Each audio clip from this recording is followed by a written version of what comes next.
Welcome to our Magento 2 tutorials. Today we will learn how to create categories. First, what is a category?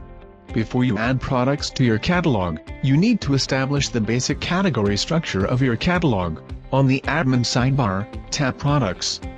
Then under Inventory, choose Categories, enter the category name, then complete the category content. In the description box, enter the text that you want to appear on the category landing page. After that, complete the display settings.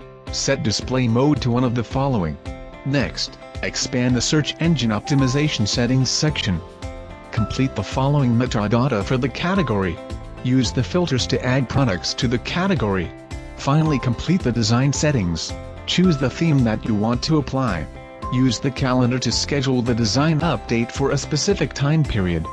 Coming up next in our video is how to create product attributes. Hexa.